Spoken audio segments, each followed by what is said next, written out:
Hey guys, back again, and today guys, I'm doing my video on what I believe is Game of the Year for myself. Before doing that guys, my wife asked me to give an honourable mention for her Game of the Year. I would agree with it guys, but there's one condition into why I can't give it Game of the Year guys, and it's the way they released it. In my opinion guys. So anyway, get into it guys. Here is my wife's Game of the Year guys. She said Astrobots. Now, I would agree, guys, but I have to disagree because they made the game locked under a online update patch. You need to do the online update patch before you can fully install the game and play it. Now, in my opinion, for a game company as big as Sony Studios, guys, you would fully expect them to say, look, we're going to delay the game till Christmas or so, and then bring it out fully on the disc without any updates, no patches, no nothing. Enjoy, being a fan of PlayStation. Because this is what it basically was, guys. This was a salute, a nod to everything PlayStation. And I am absolutely down for it, guys. It was a fantastic game, and I can't say anything bad about it, apart from the way they released it. And that's the thing, guys. I mean, we got obviously the free version of what they brought out to do a tech demo for the controller and this, that, and the other, built into the PlayStation. But yeah, again, guys, me being selfish a little bit, I was hoping they was going to release that on physical disc as well, because that was more of a nostalgia trip to, again, nod towards PlayStation. And for someone that's been brought up and seen the PlayStation 1 come out, then the 2, then the 3, then the 4, and been very, very fortunate, and I'll say that, guys, to be able to have been there on all the launches and have all them consoles on launch day was absolutely amazing to me, guys. And again, I've got to thank my mum and dad for that one, guys, because I had fantastic parents that did everything they could do to let us kids have all that entertainment, guys. So, and I'm always grateful for that. But, so that's what I was saying, it would have been cool if they'd have done this right. I mean, we didn't know about the game coming out till July time, guys. And then they said that, the game's coming out in September. I thought, wow, it's only 2 months away. And, I kind of feel like if they'd have said it was coming out for December, Christmas, then maybe we would have got the full game on the disc without an update, patch, all that lot. But I don't know, guys. Let me know down below what you think about it. That's the only thing that did it for me and why this game did not make Game of the Year for me. So, moving on, guys, into what I gave Game of the Year, guys. And it is Still Wakes the Deep.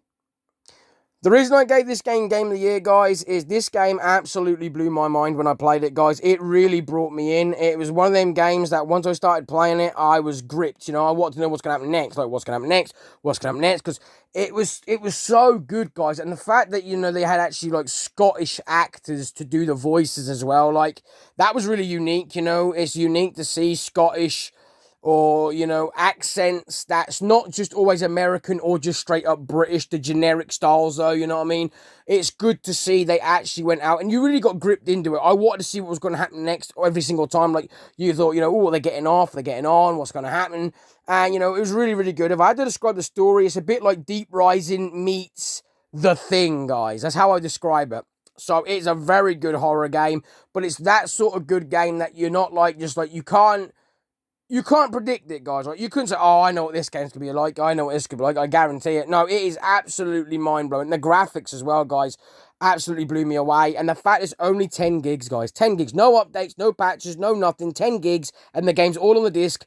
I fully played through it in one sitting, guys. Unfortunately, it's on 2 videos on the channel because I got an error and had to start the second part as a second video. But it's still where I was, guys. An amazing, amazing game. And it's going to be one of them games that sits in my collection till the day I'm no longer on Earth, guys, because it is absolutely fantastic. I loved it. And, I don't know any of these companies, guys, but I hope they make more games. And if they do, I can sincerely say I will be first in line to buy their products because this game absolutely blew me away. And I feel like these studios nailed it. This is what it's about, guys. This is what it should be about being a gamer. It should be about making memories and being able to play games with people and enjoy. It shouldn't be all about online only. It shouldn't be about digital patches, updates, and all that crap. In my opinion, when they do that, it just shows that they're incompetent, guys. They're in a rush. They're greedy. Their boss is like, money, got to get that money. And I don't want that, guys. I don't want that. I don't want to feed ego for money grabbing people. I want to buy something because they've said to me, this product is absolutely amazing. Try it at least, see what you think. This game wasn't even expensive, guys. I think it was like $34.99 brand new and sealed when the first day it came out. It could have easily charged 50 quid for this game, and it would have still made Game of the Year for me, guys. It was absolutely amazing. It's so much fun. And, you know, I said the story's very gripping. It's not, you don't get lost very often. So it was like, you know, it was good, guys. There was a lot of things that happened in the game. I'm not going to spoil the ending for anybody, but it's an ending I wasn't expecting. It was really, really good. And I would definitely play it again. I'd give it a year off, then play it again because, you know, it's that good that you want to play, but you want to kind of forget a little bit about it as well. And I really enjoyed it, guys. I really did. There's not many games that do that to me. I did it with God of War Ragnarok. I really loved that game. I wanted to see the end of that. Played through that, and that was really, really good. And I platinumed it. I've done it with the Uncharted games. Really love the Uncharted games. The new Tomb Raiders, did it with them. And, you know, that's what I'm saying, guys. It's all about that for me. When a game brings you in and it's not about DLC, online only, patches, updates, digital shit. It's just about, here's the game, this is the story, enjoy it. And then it's like, wow. And then when they do bring out DLC, it's better and it's worth it. And you think, yeah, I'm going to get that because I love the game and I want to see what else it can do, guys. Moving on to what I'm going to be showing next, guys, and getting my point. Because, like, look at this way, guys, right? Rockstar has announced they're making GTA 6. And if this was any other company, they would already shit and said, fuck it, fuck GTA 5, we'll kill it. But they haven't, guys. They're still making updates and patches and stuff for GTA 5 today. They're making that game like brand new all the time. Every time Rockstar touches something, it's just amazing, guys. People can't say it's not. It is. Look, right, we all pined and begged for them to revamp the Midnight Club series. I'd love to see State of Decay, you know, a new one, not a State of Decay, well, the State of Emergency, that's it, I got it wrong, guys, apologies. State of Emergency. I would love to see a remaster of them two, or even a brand new one, guys. I mean, technically, Dead Rising was kind of a knockoff version of that by Capcom. I mean, it's zombies, whereas in State of Emergency, it was people. But it was still the same sort of thing, you know, riot, do what you want, smash things up, blah, blah, blah. And I know, really, GTA took off and they didn't really need to do another State of Emergency. But I think if they brought a new State of Emergency out and they did it a little bit different, not where you're the criminal. Maybe you can be a riot squad, something, stopping these criminals inside this mall or a city. You know, they go nuts, they're protesting, they're this, they're that. You can stop their gangs and that lot. And where you take over their gangs, it goes back to civilization, where everywhere else is. I don't know, guys, I'm running away with it. But I'm just saying. I mean, there's so many IPs that Rockstar could do again. Everyone would love to see a new Manhunt. I know the violence and that bred it away, but let's face it, it's a video game. It is rated for 18 and over. If kids are playing it, they shouldn't be at the end of the day. I'm not one of these people either, but, you know, it's down to the parent to let them or not. And it's down to the parent to school your kids and explaining to them this is a video game. This is not real life, you know. You don't go outside and do that. But, you know, I'm just saying, that's another kettle of fish, guys. But, you know, I'm just saying, Rockstar, everything they touch is amazing, guys. Everything they bring out is perfect. I know that when Grand Theft Auto 6 drops, it is going to make an earthquake, guys. It really is. There is going to be every person out there with at least one copy of that game. Whether that's for the Xbox, whether that's for your PC, whether that's for your PlayStation, it doesn't matter. Everybody's going to have this game within a 1 mile radius of your house. I know that. It's going to be an amazing game. I cannot wait. So, you know, I'm just saying, you know, and that's what I'm saying. That's where you can see where a company loves doing what it's doing and bringing you the best of the best. I mean, don't get me wrong, Ubisoft did a really good job with The Crew recently.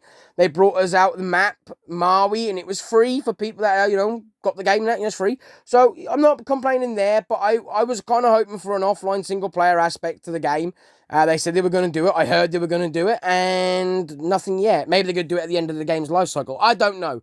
But, you know, I am going to do some gameplay of that with Dork over the next few weeks, guys. So we will be doing some The Crew Motorfest, because he's recently picked it up, guys, and I'm helping him do his races so he can catch up and get some cars and planes and whatnot. So you'll see us on that, guys. But just saying, you know, I really, really enjoyed playing through it, and I would love it if The Crew would bring it out again, maybe, and, you know, give us a full edition and have that offline patch incorporated into the disc, so it's all on the disc. That way, guys, when you play it, it's your full game to play. I don't mind paying 50 quid for that. Why? Because the studio, in my opinion, has gone the extra mile to make the game accessible to those who feel the game is the best game to them, and they want that version. Hence what I'm now going to show you next, guys. So that is this.